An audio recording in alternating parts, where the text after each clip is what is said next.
कोई कमी नहीं रहनी चाहिए। आखिर सबसे छोटा भाई है तुम सबका। हाँ माँ, आप चिंता मत करो, मैं पूरा ध्यान रखूंगा। मंगल बेटा, तूने तो कहा था कि फूल का ऑर्डर दे दिया है, यहाँ तो फूल पहुँचे ही नहीं। अब क्या बहू की विदाई के बाद फूल आएंगे? माँ, मैंने अभी बात की है फूल वाले से, वो रास्ते में ही है। आप किशोर भैया से क्यों नहीं कहती कुछ करने को? किशोर पहले ही मेरे बताए काम कर रहा है। पास के सभी रिश्तेदारों और मोहल्ले वालों को कार्ड वही तो देकर आया था। रिसेप्शन के लिए हॉल भी उसी ने बुक किया था। टेंट कुर्सी वालों को भी तो वही देख रहा है। पर कई मोहल्ले वाले तो हमारे भरे पूरे परिवार से जलते भी हैं। उन्हें बुलाने की क्या जरूरत थी? बेटा, शादी ब्याह में तो बुलाना ही पड़ता है, नहीं तो लोग क्या कहेंगे। दादी दादी देखो ना, हलवाई अंकल हमें लड्डू नहीं दे रहे, आप इनको डांटो ना।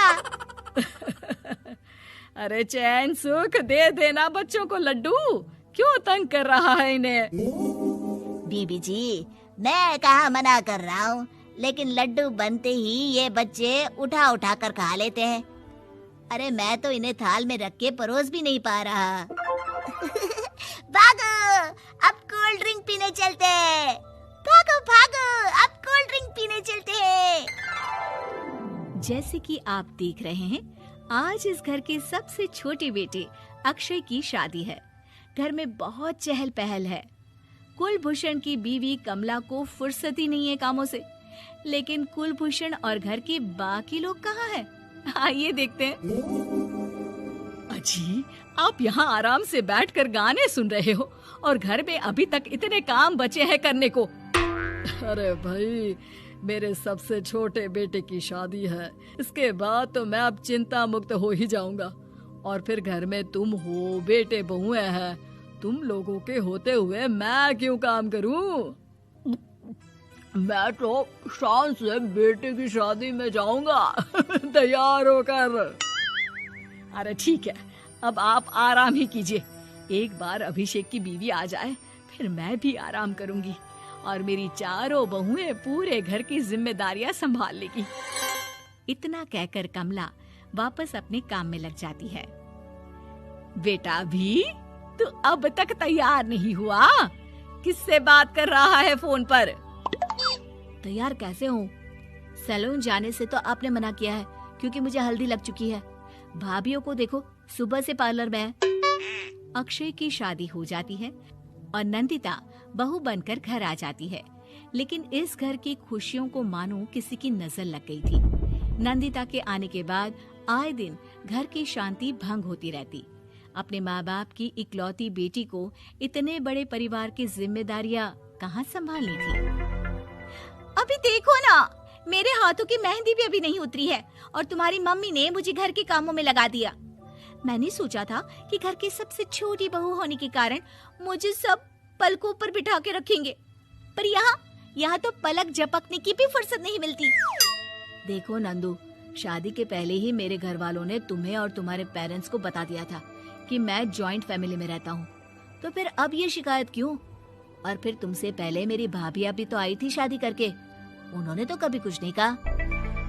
नंदिता तब तो चुप हो जाती है, लेकिन ऐसा बहुत दिनों तक नहीं चलता।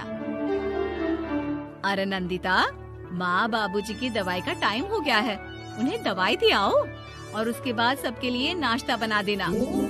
पर भाभी, मैं तो अभी अपना फेवरेट सीरियल देख रही हूँ। प्लीज मेरी जगह आप कर लो ना ये काम। ठीक है, मैं तेरी जगह माँ बाबूजी को दवाई दे आती हूँ और नाश्ता बना लेती हूँ। तू मेरी जगह पूरे घर की डस्टिंग करके 5 बच्चों को स्कूल के लिए तैयार करके भेज देना और दोपहर का खाना बनाने के बाद कपड़े धोकर सुखा देना। उसके बाद हम दोनों मिलकर बाजार जाकर सब्जी ले आएंगे, फिर डिनर की तैयारी कर लेंगे और उसके बाद बस भाभी, मैं माँ बाबूजी को दवाई देकर सबके लिए नाश्ता बना देती हूँ। हे भगवान, ये कहाँ लाकर फंसा दिया मुझे। मेरे घर में तो गिनती की 8 रोटियां और 2 सब्जी बनती थी और नाश्ता निपट जाता था। यहाँ तो रोटियों का ढेर और सब्जियाँ बड़े बड़े पतीलों में बनानी पड़ती है। नाश्ता बनते बनते लंच का टाइम हो जाता है और लंच बनते बनते डिनर का। अभी मुझ में तुम्हारे पूरे परिवार का नखरा उठाने की और ताकत नहीं बची। मैं ऐसे नहीं रह सकती। अरे तो क्या चाहती हो तुम? मुझे अलग रहना है बस। तो ठीक है, हम कल ही शिफ्ट हो जाएंगे किराए के घर में। इतना बड़ा घर होते हुए हम किराए पे क्यों रहेंगे? ना जी ना, घर में ही दीवार खड़ी करो अपने हिस्से के आगे। घर के साथ साथ घर की खुशियों में भी दीवार खींच जाती है। ऐसे ही कई महीने बीत जाते हैं और नंदिता माँ बन जाती है। बच्चे के आने से अभिषेक के कंधों पर खर्चों का बोझ आ पड़ता है। अभिषेक का बोझ कम करने के लिए नंदिता भी पार्ट टाइम जॉब कर लेती है, लेकिन इससे उसके सर पर नौकरी, घर और बच्चे की जिम्मेदारी बढ़ जाती है। नंदिता, ये क्या है?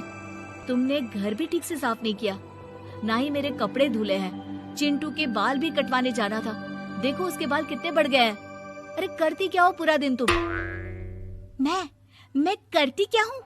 तुम्हारा नाश्ता और लंच बनाने के बाद चिंटू को डे केयर सेंटर पर छोड़ कर आती हूँ, फिर खुद ऑफिस जाती हूँ। पूरा दिन काम करके आने के बाद बिना आराम किए बाजार से सब्जियाँ लेकर आती हूँ, घर आकर खाना बनाती हूँ, चिंटू को देखती हूँ और क्या करूँ मैं? तो किसने कहा था अपने सर पर इतने काम लेने को? मत जाओ ऑफिस। ऑफिस जाए बिना घर के खर्चे कहाँ से पूरे होंगे? चिंटू की डे केयर का खर्च, उसके लिए बेबी फूड का खर्च, प्रेस वाले का खर्च, ये सब तुम्हारी सैलरी से होता नहीं है। अगर परिवार से अलग नहीं होती तो इतनी मुसीबतें नहीं उठानी पड़ती तुम्हें परिवार के साथ मिलकर काम करने में दिक्कत थी, लेकिन काम तो अब भी बहुत है तुम्हारे सर पर। चिंटू को भी डे केयर भेजने की जरूरत नहीं पड़ती। उसको गोद में खिलाने के लिए दादा दादी और घर के सभी बड़े होते। उसके साथ खेलने के लिए उसके भाई बहन भी होते। मेरे तीनों बड़े भाइयों के बच्चे भी बड़े हुए हैं, लेकिन बिना महंगा बेबी फूड खाए, क्योंकि मेरी माँ और भाभियाँ बहुत अच्छे से जानती है कि बच्चे को क्या खिलाना चाहिए। बिजली के बिल जैसे खर्चे भी सब मिलकर बांट लेते थे, लेकिन तुम्हें तो सबसे अलग रहने में ही मजा आता है, तो अब शिकायत क्यों करती हो? बस करो अभिषेक, बस करो। मैं मानती हूँ कि मैं गलत थी। मेरे एक गलत फैसले ने हमें बिल्कुल अकेला कर दिया है सबसे। एक घर में होते हुए भी हम बाकी परिवार से अजनबियों की तरह रह रहे हैं। अभिषेक और नंदिता की सारी बातें घर के बाकी लोगों को सुनाई दे रही थी। तभी कमला बोल पड़ती है। अरे नंदिता बहू, किसने कहा कि तुम